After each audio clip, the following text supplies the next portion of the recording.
In a move that could help Korea to shed the stigma of having some of the longest working hours in the OECD member nations, the National Assembly has voted to reduce maximum working hours from 68 to 52 hours a week. It's hoped the new regulations will improve labor productivity and the overall quality of life. Our Mok-yeon reports. South Korea has some of the longest working hours in the world. According to OECD data, laborers in Korea worked 2,069 hours on average in 2016, way above the OECD average of 1,763 hours. To tackle this problem, there has been heated debate over the past 5 years on revising the bill on working hours. And finally, the National Assembly has made a big step forward. A parliament committee on Tuesday passed a bill to shorten working hours in South Korea. The National Assembly's Environment and Labor Committee endorsed the bill, which calls for reducing the country's maximum statutory working hours to 52 hours a week from the current 68.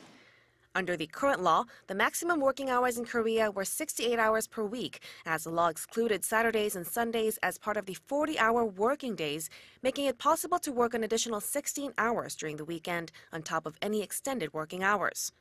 The revised working hours will now include the weekends in the weekly 40-hour working day period, reducing the maximum hours to 52. The bill will also shorten the working hours for under 18s from 40 hours a week to 35 hours and cut the number of business types exempt from working hour limits from the current 26 to 5. The bill will now be passed to the Judiciary Committee for deliberation and, if passed, will be put for a vote at the National Assembly's plenary session, possibly as early as Wednesday. However, a labor law expert says there have been continued objections from many industries amid worries that the revision could harm productivity.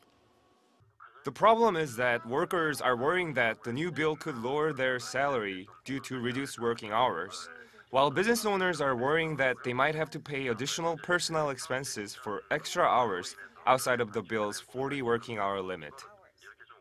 The expert said that it's important to keep in mind the purpose of this bill, which is to protect the health and the quality of life of laborers. He added that both sides should be able to comply with the changes by bearing in mind the original motive. To minimize the impact of the possible changes, the committee says the new law will be enforced gradually over the next 3 years.